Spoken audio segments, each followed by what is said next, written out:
Hey, this is Travis in the Uncanny Valley.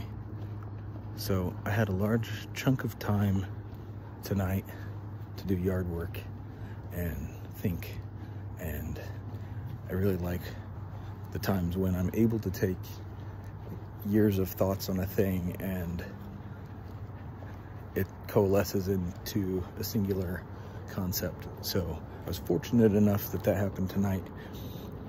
It's, you know, like most things, when you finally figure it out, it seems pretty basic and pretty obvious, but like I've been struggling with trying to figure out why it feels like some people are fine with me and some people are rejecting me because I'm autistic. And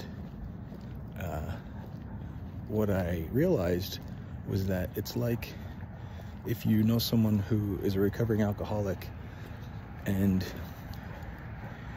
you make that struggle of theirs, that known struggle of theirs, a defining problem with your relationship. If you say like, well, I can't hang out with you because you're no fun because you don't drink, or you won't drink with me, or whatever. Like, that's you taking their struggle and making that the problem, you know, rather than working around it. To figure out that you weren't friends in the first place, it was only because you could drink, or that you are going to reject them because of their struggle. You know, your friendship can't endure a struggle like that. And for me, I've experienced it in a few ways. I mean, one way is like, you know, I have impaired empathy, at least in the way that I understand it. I totally agree with that. And that means that I rely very heavily on sympathy, which means I will try, you know, I will struggle to know how to validate someone in what they're telling me about their experience.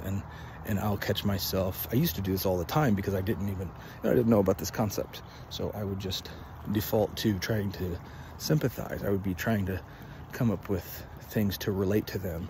And it's very invalidating to look back at it. But now that I know, you know, when that known struggle becomes a defining problem in our relationship, rather than something to be understood or worked through, you know, I can better deal with the fact that someone is rejecting me because of an autistic struggle, and that's on them. Like, my struggle in that area is with learning how to validate people and learn different workarounds for not experiencing empathy the way they do, but still trying to learn how to express empathy.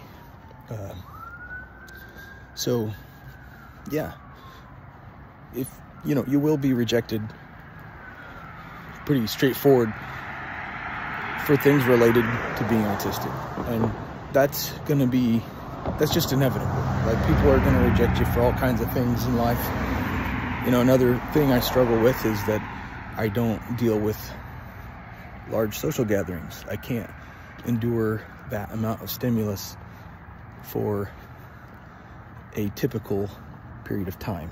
You know, it's something that has created issues with people, and it's just so easy to just say, well, you know, if you wanted to, you would, you know.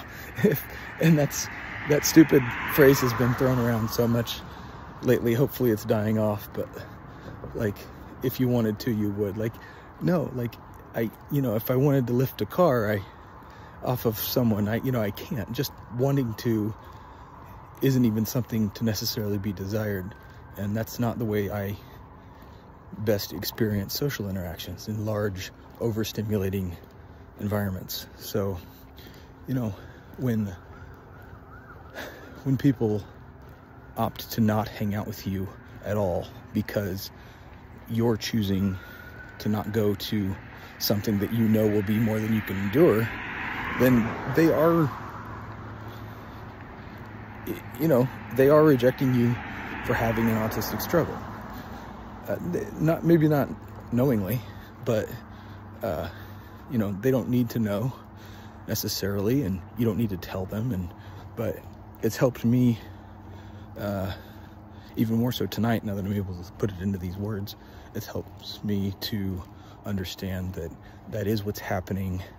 I don't have to keep pretending that